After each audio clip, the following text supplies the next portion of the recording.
बताते हैं कि 22% लोग पॉवर्टी है। आप कह रहे हैं कि 22% लोग जो हैं वो पुअर नहीं है। इसका बिल्कुल जो है वो उल्टा आपको नजर आता है। बिल्कुल। हाँ, तो ये 60 रुपए पर डे वाली जो बात है उसमें ये है। इसके अलावा अगर हम देखें तो बाकी जो पैरामीटर्स हैं उनमें भी हालात बहुत अच्छे नहीं हैं। Employment ratio in enrolment ratio in primary education आप उठा के देख लीजिए तो पाकिस्तान का सबसे बुरा हाल है, जो आप कह रहे थे 66% के आसपास है। नहीं, ये भी गलत है। और ये भी आपका कहना है कि अंगूठा छाप जो लोग हैं उनको मान लिया जाता है। वो हमारे यहाँ भी यही हाल है, 91% हम बता रहे हैं। हमारी गवर्नमेंट हमारी गवर्नमेंट ने बताया हमें कि 52% बच्चे स्कूल से बाहर हैं। तो 66.4% एनरोलमेंट रेट नहीं हो सकता है। नहीं हो सकता, बिल्कुल ये ठीक है। अच्छा, इसके आगे हम उठा के देखते हैं तो गुर्बत की हमने बात कर ली, पढ़ाई की हमने बात कर ली। अब आप ये देख सकते हैं लेबर फोर्स जो है वो कितनी तेजी से बढ़ रही है, जिसकी हम बात कर रहे थे, यंग लोगों की जो हम बात कर रहे थे कि लेबर फोर्स जो है वो तेजी से जो है वो बढ़ रही है हर साल। आप इसमें देख सकते हैं कि पाकिस्तान की जो लेबर फोर्स है वो 2010 के में जितनी तेजी से बढ़ी और उसमें थोड़ा गिरावट आ रही है।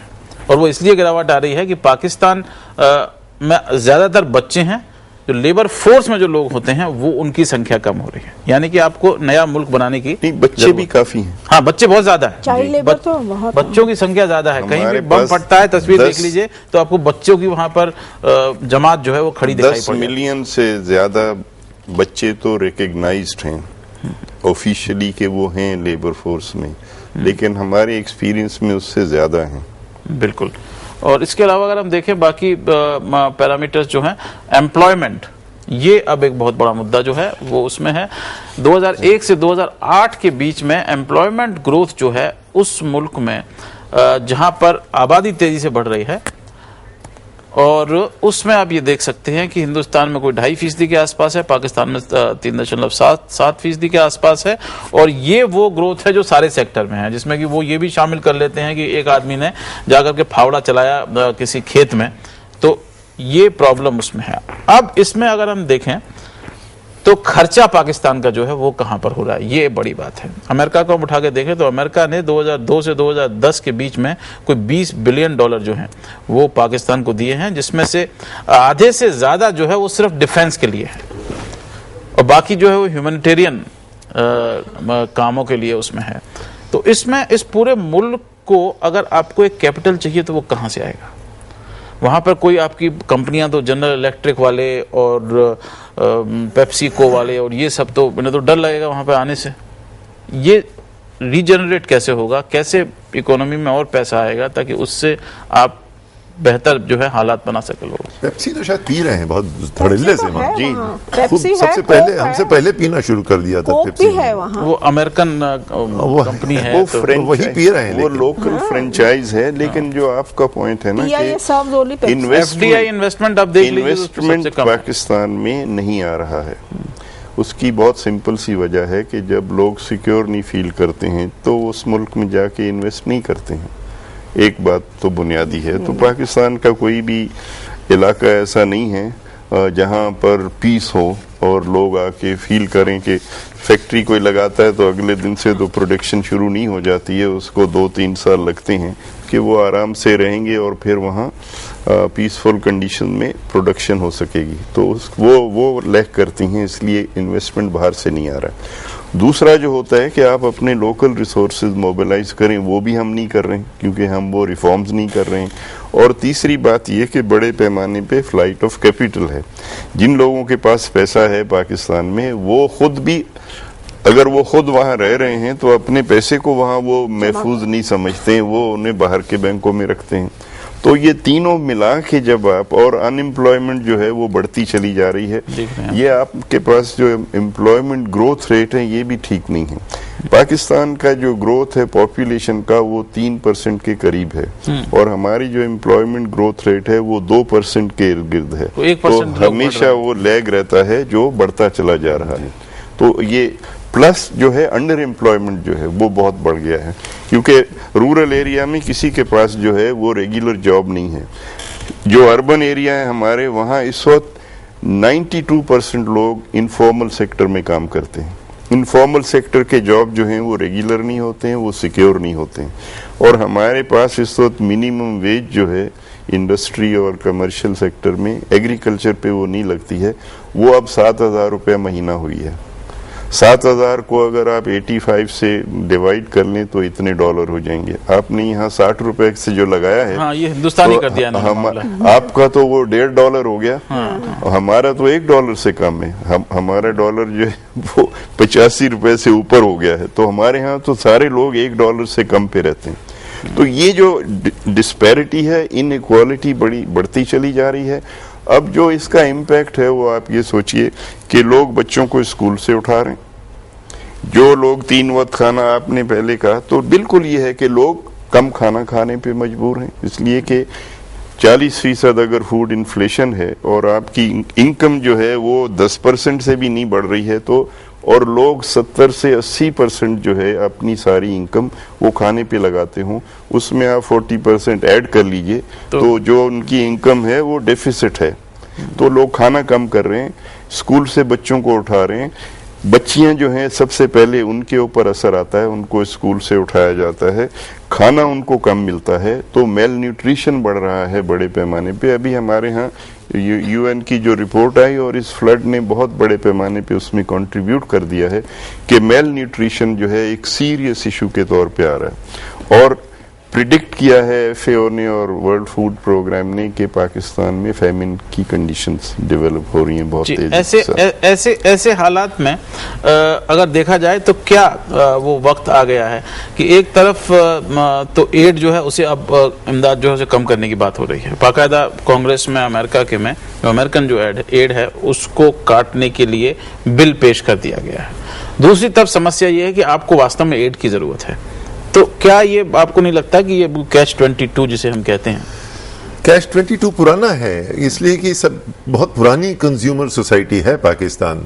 जब वहाँ पे नई नई कारें आती थी तो इनके पास कुछ था नहीं उसके बैकअप करने के लिए। हम देख के यहाँ से ललचाया करते थे पुरानी एम्बेसडर, वो भी कम लोगों के पास, और इनके पास नए नए मॉडल्स टोयोटा से लेके पता नहीं कहाँ अमेरिका वाली कारें चलती थीं। और पेप्सी, जैसा मैं कह रहा था, इनके यहाँ था। हमारी वालिदा जब गई पहली, जब हमें होश आया तो कहने लगी कि क्या देखा वहां, कहने लगी वहां हर एक के वॉश बेसिन पे एक नई लक्स की टिकिया रखी रहती है। तो यानी हम गांधी जी के मुल्क में हमको वो अखरता था, क्योंकि गांधी जी कहते थे सारी चीजों वेस्ट ना करो, इसलिए कि रिसोर्सेज, क्योंकि हमारा कहत भी हो चुका था, फेमिन भी हो चुकी थी। तो हमारा तो बिल्कुल एक स्पार्टन जिंदगी तर्ज था, तरीका जिंदगी का, और कंज्यूमरिज्म वहां सबसे पहले हो। लेकिन वो दुम टेढ़ी नहीं हुई। भुट्टो ने जब लालच दिया तो वो कौन सी लालच थी, दैट इज वेरी सिग्निफिकेंट। उसने कहा कि हम घास खाएंगे लेकिन हम बम बनाएंगे। तो वहां पे कहीं आइडियोलॉजी आ गई, और वो फौज नहीं लाई, वो सिविलियन लीडर वहां का बहुत ही कैरिज्मेटिक लीडर लेके आया। तो मैंने बेनजीर भुट्टो से सवाल किया जब वो एक मरतबा आई थी, मैंने कहा it was your father who said that we will eat grass if necessary but build the bomb, but now that you have the bomb, has the quality of cuisine improved in your country? So she didn't like it, but the question still remains कि ये एक जज्बा है पाकिस्तान में कि जहां हिंदुस्तान ने ये किया है तो हम भी खड़े होके उसका मुकाबला करेंगे। आई डोंट नो, वो अब नहीं कर सकते। और वो आप अगर किसी भी इंटरनेशनल सेमिनार में चले जाएं, इसमें बात करने लगे, तो पाकिस्तान में अब लोग ये कह रहे हैं कि हिंदुस्तानियों ने एक नया स्टीरियोटाइप बना लिया है कि हम लोग तो 8% ग्रोथ कर रहे हैं और पाकिस्तानी जो हैं वो अभी भी 2% ग्रोथ पर अटके हुए हैं, 3% ग्रोथ पर अटके हुए हैं। अभी कुछ देर में हम फिर हाजिर होते हैं। क्या पाकिस्तान को एक मार्शल प्लान की जरूरत है? सिर्फ पाकिस्तान को नहीं, हम दक्षिण एशिया को उठाकर देखें तो इस पूरे खित्ते को, अफगानिस्तान, पाकिस्तान के जो इलाका है, इसको एक मार्शल प्लान की जरूरत है और उसके बारे में सीरियसली जो वर्ल्ड कम्युनिटी है उसको सोचना चाहिए। अभी कुछ देर में हम फिर हाजिर होते हैं।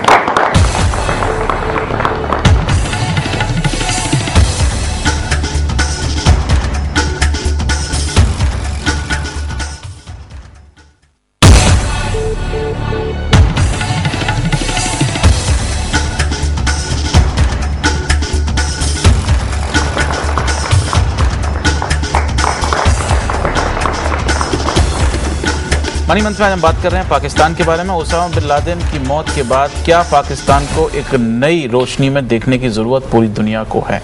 क्या आगे ऐसा करना चाहिए दुनिया के जो तमाम ममालिक हैं उनको, और खासकर हिंदुस्तान को, कि पाकिस्तान में एक स्टेबल और जनतांत्रिक सरकार या एडमिनिस्ट्रेशन जो है उसको बढ़ावा मिल सके, क्योंकि सभी जितने भी इस खित्ते के देश हैं उनकी भलाई इसी में है।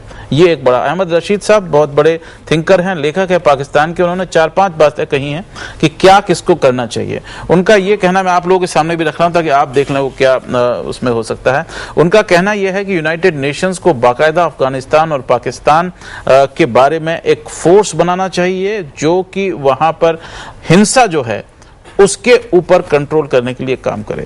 हिंदुस्तान के बारे में उनका यह कहना है कि हिंदुस्तान को अपने जितने भी कश्मीर का मुद्दा जो है उसे सुलटने के लिए कदम उठाना चाहिए, और साथ ही हिंदुस्तान के जितने भी ऑपरेशंस हैं, चाहे अफगानिस्तान में हो चाहे पाकिस्तान में हो, उनको और ट्रांसपेरेंट बनाना चाहिए ताकि दोनों देशों के बीच में विश्वास जो है, भरोसा जो है वो हो सके।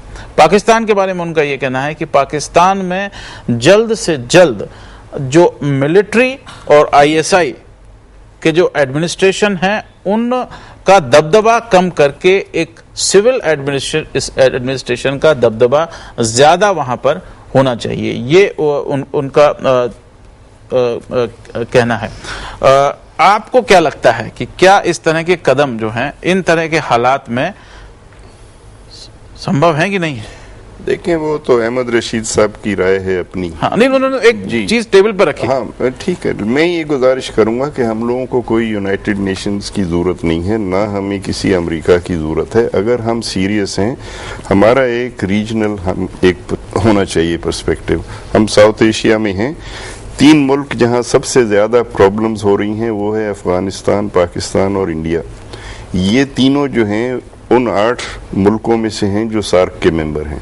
अगर हमें पीस कीपिंग चाहिए तो हम सार्क की क्यों नहीं कर सकते हैं? हम आपस में अपनी ट्रेड को क्यों नहीं खोल सकते हैं? हम अपनी इकोनॉमीज को आपस में जोड़ क्यों नहीं सकते हैं? अभी यहाँ से आपके वो राम जेठमलानी साहब आए हुए थे पाकिस्तान, उन्होंने वहाँ एक टेलीविजन प्रोग्राम में एक प्रपोजल दिया और मैं समझता हूँ बहुत अच्छा था वो। उन्होंने कहा कि पाकिस्तान हिंदुस्तान को एक नो वॉर पैक्ट करना चाहिए और अपने जितने भी इश्यूज हैं उनको पीसफुली रिजॉल्व करना चाहिए और अपनी बाकी चीज़ों को नॉर्मलाइज। और उसी प्रोग्राम में बुलाया गया मीर वाइज को श्रीनगर से फ़ोन पर, उन्होंने भी उसको एंडोर्स किया।